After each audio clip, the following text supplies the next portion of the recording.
اسلام میں تین جہانوں یعنی ایک جہاں ہم موجود ہیں اور ایک عالم برزخ آخرت، اور عالم برزخ کو قبر کے ساتھ منسلک کرتے ہیں، مگر وہ تو جہاں ہی اور ہے۔ اس کے متعلق ذرا وضاحت فرما دیں۔ جوید احمد غامدی صاحب نے اس کی وضاحت فرمائی ہے، لیکن وہ حدیث پر بحث کرتے ہیں۔ حدیثوں کو تو چھوڑ دیں جی، میں نے تو 10 قرآن سے آیات پیش کی ہیں میرے بھائی، آج سے 10 سال پہلے میری اس پہ ویڈیو ریکارڈ ہو چکی ہے۔ مسئلہ 117A عذاب قبر سے متعلق 10 آیات، اور 117B عذاب قبر سے متعلق 17 صحیح الاسناد احادیث، اکثر بخاری اور مسلم سے ہیں۔ اس میں وہ میں نے دونوں کو الگ اس لیے کیا تھا کہ اگر کسی کو حدیث سے کوئی چیڑ ہے تو وہ پہلے والا لیکچر دیکھ لے، اس میں نے قرآن سے مقدمہ کلیئر کیا ہے۔ مقدمہ یہ ہے کہ قرآن برزخ جو ہے نا ان سین بیریئر کو کہتا ہے، اور قبر برزخ میں داخل ہے۔ اس کی وجہ یہ ہے وَمِن وَرَائِهِمْ بَرْزَخٌ إِلَى يَوْمِ يُبْعَثُونَ، مرنے سے لے کے آخرت کے دن تک برزخ ہے۔ اب یہ کہنا کہ جی آخرت میں عذاب ہوگا چونکہ حساب و کتاب آخرت میں ہے، تو یہ اصول بھی میں نے ان کا قرآن سے توڑ دیا ہے۔ قرآن میں تو عذاب کی 4 قسطیں بیان ہوئی ہیں۔ نمبر 1 دنیا کی زندگی میں، سورہ سجدہ میں، کہ تمہیں دنیا کی زندگی میں عذاب دیں گے تاکہ آخرت کے پوائنٹ آف ویو سے تم اللہ کی طرف پلٹ آؤ۔ نمبر 2 جو سورۃ الانعام میں باقی صورتوں میں آیا کہ جو گناہگار ہیں ان کی موت کے وقت ان کے چہروں اور پیٹھوں کے اوپر ہتھوڑے مارتے ہیں فرشتے۔ ابھی آخرت کا دن تو قائم نہیں ہوا تو ان کا حساب کتاب تو ہوا ہی نہیں، عذاب یہیں شروع ہو گیا۔ اور تیسری قسط وہ بھی قرآن میں آیا کہ فرعونی صبح و شام آگ پہ پیش کیے جاتے ہیں۔ اور چوتھی قسط جس کو سارے مانتے ہیں وہ آخرت میں حساب و کتاب کے بعد ہے۔ یہ جو تیسری قسط ہے نا کہ فرعونی صبح و شام آگ پر پیش کیے جاتے ہیں، حالانکہ بھی آخرت قائم نہیں ہوئی، اس کو امام بخاری نے صحیح بخاری میں چیپٹر کی ہیڈنگ بنایا ہے۔ عذاب قبر کا جو چیپٹر بند ہے نا اس کے اوپر انہوں نے یہ آیت لکھی ہے کہ یہ آیت ثبوت ہے کہ عذاب قبر برحق ہے۔ قبر اس لیے بولا جاتا ہے کہ عمومی بات ہے، قرآن میں نہیں ہے اماتہ فاقبرہ، انسان مرتا ہے اور اسے قبر ملتی ہے، تو کیا ساروں کو قبر ملتی ہے؟ تو قرآن جھوٹا ہو گیا کیا؟ نعوذ باللہ، نہیں، عموماً قبر ملتی ہے۔ وہ قبر مچھلی کا پیٹ بھی ہو سکتا ہے، شیر کا پیٹ بھی ہو سکتا ہے، سمندر کی گہرائی بھی ہو سکتی ہے، زمین میں راکھ کا بکھرنا بھی ہو سکتا ہے، ایئر کریش میں راکھ کا بکھرنا بھی ہو سکتا ہے، یہ ساری قبریں ہی ہیں، اس لیے اس کو کمبائنڈ آپ برزخ کہتے ہیں۔ ٹھیک ہے، تو اس کو جھگڑا کرنے کی ضرورت نہیں ہے۔ آپ غامدی صاحب کو یا مجھے چھوڑیں، قرآن و سنت کے دلائل کی بات کیا کریں، وہ آپ ویڈیو دیکھ لیں۔ قرآن میں متشابہات اور حروف مقطعات کی قیامت تک کے انسانوں کے لیے دعویٰ کو مشکوک نہیں کر دیتی؟ کیا اس طرح کی آیات سلمان رشدی جیسے فتنوں کا باعث نہیں بنتی؟ آپ کو پتہ ہی نہیں ہے کہ سلمان رشدی کا مسئلہ کیا تھا۔ اس سلمان رشدی کا نام لے کے ہی آپ نے معاملے کو خود ایمبیگوس کر دیا۔ سلمان رشدی کو تو یہ مسئلہ ہی نہیں ہے، نہ متشابہات سے نہ حروف مقطعات سے، اس کا تو مقدمہ ہی کچھ اور ہے، اس کا مقدمہ قرآن پہ تو نہیں ہے، اس کا مقدمہ تو احادیث کے پوائنٹ آف ویو سے وہ چیز ہی کچھ اور ہے۔ سلمان رشدی کی کتاب سٹینک ورسز کے اوپر میں نے پوری ویڈیو ریکارڈ کروا دی ہے، وہ آپ دیکھ لیں۔ پہلے تو آپ سمجھیں اس کا مسئلہ کیا ہے۔ یہ متشابہات اور حروف مقطعات یہ تو چیز ہی کچھ اور ہے، اس کو تو کبھی بھی کسی نے تختہ مشق بنایا ہی نہیں ہے۔ متشابہات ہی ہوں گے نا میرے بھائی، لیسا کمثلہ شیء، اللہ کی مثل جب کوئی شے ہی نہیں ہے، ہم آپ کو کیسے اللہ کی کوئی مثال بیان کر سکتے ہیں؟ متشابہ آیات کا مطلب کیا ہے پہلے یہ سمجھیں۔ متشابہ کا مطلب یہ نہیں کہ شک میں ڈالنے والی، متشابہ عربی میں کہتے ہیں ریزمبلنس، ملتی جلتی چیز۔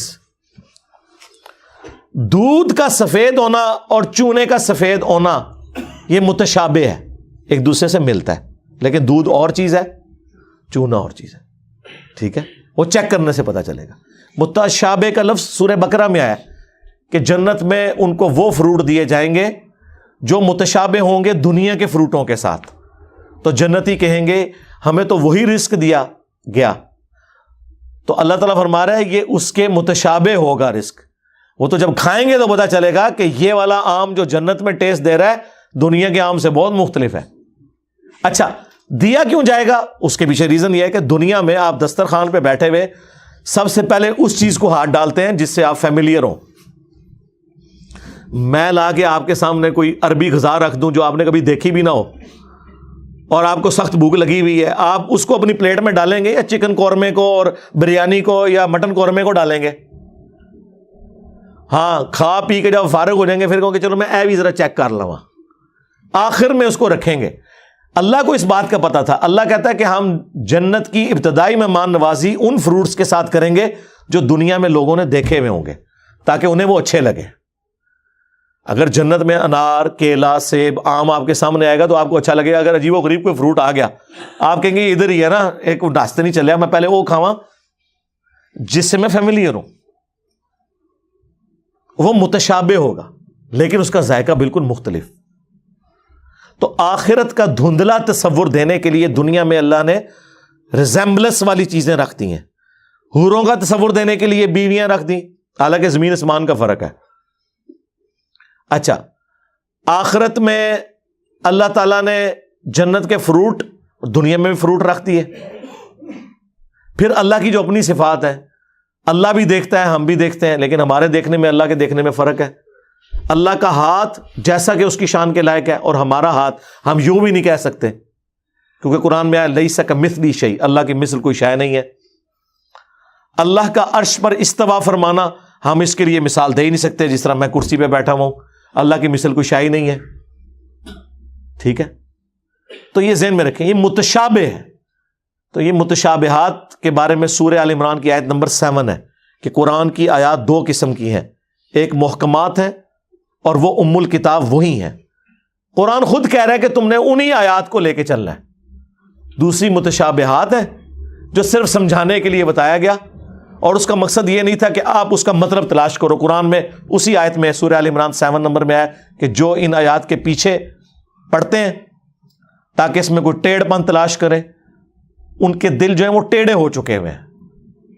اور اہل ایمان کی نشانی یہ ہے کہ وہ کہتے ہیں سب کچھ ہمارے رب کی طرف سے ہے، ہم ان پر ایمان رکھتے ہیں، اور وہ اللہ سے دعا کرتے ہیں ربنا لا تزغ قلوبنا بعد اذ ہدیتنا وہب لنا من لدنک رحمہ انک انت الوہاب.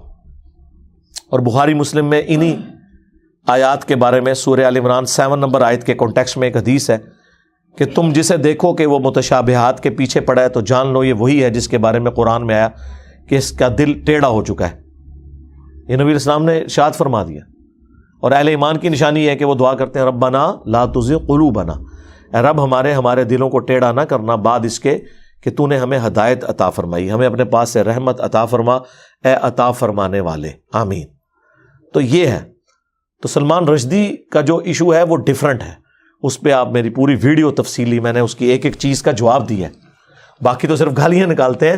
میں نے اس کا مقدمہ پیش کیا، وہ کیا چاہ رہا ہے، کیوں اس نے کہا، کس چیز کو اس نے بنیاد بنایا، اس میں ہم نے کیسے ریبٹل کرنا ہے. اس میں نے کئی قرآن کی آیات اس کے جواب کے طور پر پیش کی، اس نے جو ڈنڈی ماری تھی وہ ڈسکس کی الحمدللہ. باقی صرف سر کی قیمتیں رکھتے ہیں، ہاں پتلے جلاتے ہیں، علمی بات کوئی نہیں کرتا.